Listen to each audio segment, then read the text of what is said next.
everyone! Welcome to the first video of our Taking Time Off from Studies series. This video will be an overview of your options for taking time away from your studies.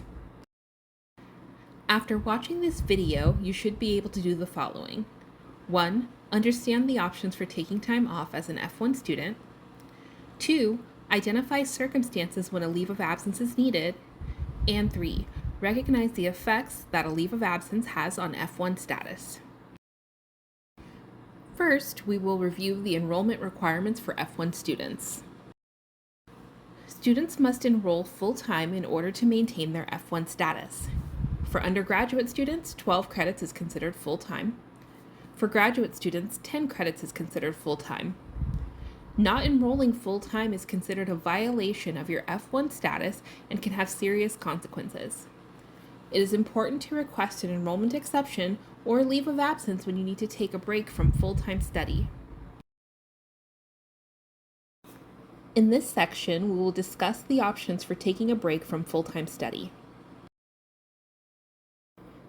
If you plan to maintain active F1 status and remain in the U.S. with no enrollment, you may have the option of requesting an annual vacation quarter or a medical reduced course load. If you plan to temporarily end your F1 status and depart the U.S., a leave of absence may be appropriate for your situation. We will go into detail about each option in the upcoming sections. First, we will discuss the request from option 1, starting with the annual vacation quarter. You may be eligible for an annual vacation quarter if you have enrolled full-time in the last 3 consecutive quarters and you plan to return to study the following quarter. You may only use this benefit once per year. During your annual vacation quarter, you can enroll part-time or not at all. You must request permission if your vacation quarter will be in any quarter other than summer.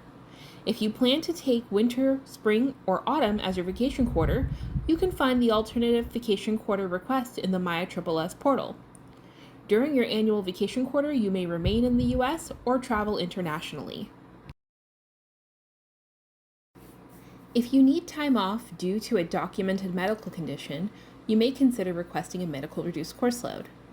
In order to be eligible for this enrollment exception, you must submit a letter from either a medical doctor, doctor of osteopathy, a licensed psychologist, a clinical psychologist, or a psychiatrist. Medical reduced course loads are approved on a quarterly basis and require you to submit current documentation for each request. You may request up to 4 medical reduced course loads per degree level. During your approved reduced course load, you may enroll part-time or not at all. ISS approval is required to receive authorization to enroll less than full-time. You can find the medical reduced course load request in the MyISSS portal. In this section, we will discuss option 2, which is a leave of absence. Request a leave of absence if you don't qualify for a full-time exception, or if you plan to take an extended period of time away from the university. A leave of absence can last for 1 or more quarters. Some examples of when a leave of absence is needed include taking a gap year, completing military service in your country of citizenship, doing an internship outside of the U.S., time off for personal or financial reasons, or long-term medical leave. If you are planning to request a leave of absence, there are several things to keep in mind.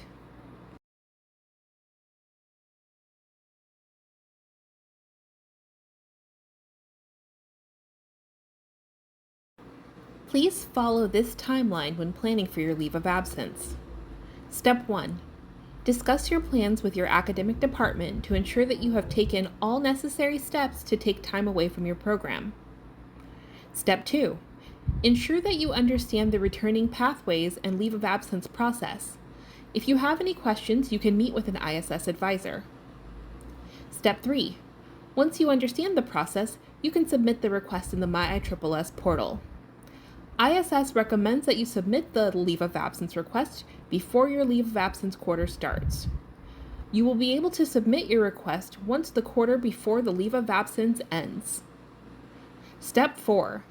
If applicable, drop classes once you have received approval from ISS.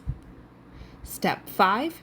Depart the U.S. within 15 days of when the request is processed, or 15 days of the last date of enrollment, whichever comes first. You can find the leave of absence request under tab 3, Requests and Documents, of your MyISSS portal. When your leave of absence is processed, your F1 record will be terminated for authorized early withdrawal.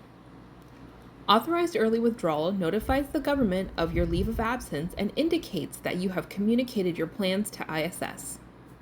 Please keep in mind that if you fail to notify ISS of your absence, even after approval from your academic department, your immigration record will be terminated for failure to enroll. This could have serious consequences on future study, work, or travel in the U.S. A leave of absence affects your ability to use F1 employment benefits. Since you will no longer be in F1 status, you must stop participating in any F1 work program, including on-campus employment, CPT, and OPT. Your eligibility for future CPT and OPT may be impacted depending on the length of your absence and how many quarters you spend outside of the U.S. Approval for an immigration leave of absence does not automatically drop you from your courses. If you are enrolled when your leave of absence is approved, you must drop your own classes. If you are past the add drop period, you will need to submit an advisor-assisted drop request with the registrar. You must leave the U.S. if you are on a leave of absence. Students physically present in the U.S. must depart within 15 days of one of the following dates. If not enrolled for the quarter, you must leave within 15 days of the last date of enrollment. If you are enrolled for the quarter, you must depart within 15 days of the withdrawal or termination date, whichever comes first. If you have questions about dropping your courses or when you should leave the U.S., talk to an ISS advisor. Some other considerations before departing the U.S. Check with the registrar or your specific academic department to ensure there are no additional steps. Graduate students should review the grad school's policy for on-leave status. In the next videos, we will discuss the returning pathways, starting with Pathway 1, SEVIS reactivation.